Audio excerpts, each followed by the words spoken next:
हमारे धर्म, हमारे आस्था को वो बार बार ठेस पहुंचा रहे हैं। अगर इतना ही दिक्कत है तो वो हिंदू धर्म छोड़ के दूसरा धर्म कबूल कर लें, कोई दिक्कत नहीं है। और हम लोग हर धर्म के इज्जत करते हैं, हम लोग बाइबल का भी इज्जत करते हैं, कुरान का भी इज्जत करते हैं। और वो ऐसे मतलब चिरकुट वाला काम किए हैं मंत्री जी के अपने ही धर्म के बारे में आप रामचरितमानस के बारे में बोल रहे हैं, तो इसका साफ मतलब है कि आपको हिंदुत्व में विश्वास नहीं है। मैं तो शुरू में ही बोला मानसिक संतुलन उनका बिगड़ गया है, मुझे लग रहा है उनका इलाज कराना बहुत ज़रूरी है। यही बात दूसरे धर्म के बारे में बोले रहते तो घर से निकलना मुश्किल हो जाता उनका। इस बात को समझे, उनको चुपचाप माफ़ी मांगनी चाहिए।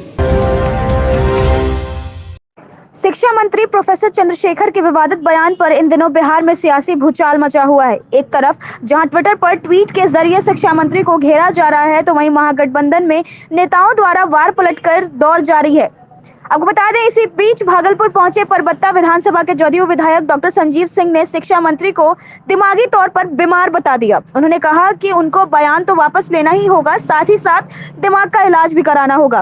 वह चिरकुट नेताओं की तरह बयान देने लगे हैं। उनको हिंदू धर्म से दिक्कत है तो वह दूसरा धर्म कबूल कर ले। तो सुनिए क्या कुछ कह रहे हैं जदयू विधायक डॉक्टर संजीव।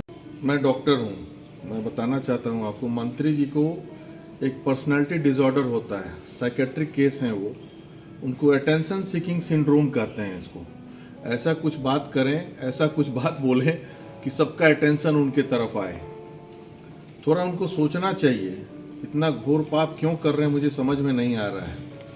उस रामचरितमानस के बारे में बोल रहे हैं जो हिंदुओं का धर्म ग्रंथ है। आप समझिए, अगर यही बात अगर किसी दूसरे धर्म ग्रंथ के बारे में बोले रहते, मंत्री जी का क्या दुर्दशा होता आप लोग सोच सकते हैं इसी भारत में। लेकिन हिंदू धर्म सहज धर्म है, हमारी सहनशीलता को वो मजबूरी नहीं समझे। यही बात दूसरे धर्म के बारे में बोले रहते तो घर से निकलना मुश्किल हो जाता उनका। इस बात को समझे, उनको चुपचाप माफ़ी मांगनी चाहिए। हमारे धर्म, हमारे आस्था को वो बार बार ठेस पहुंचा रहे हैं और इसमें वाहवाही नहीं हो रही है। अगर इतना ही दिक्कत है तो वो हिंदू धर्म छोड़ के दूसरा धर्म कबूल कर लें, कोई दिक्कत नहीं है। अरे भारत है, भारत में तो सब इंडिपेंडेंट है, सब धर्म को लेकर हम लोग चलने वाले हैं।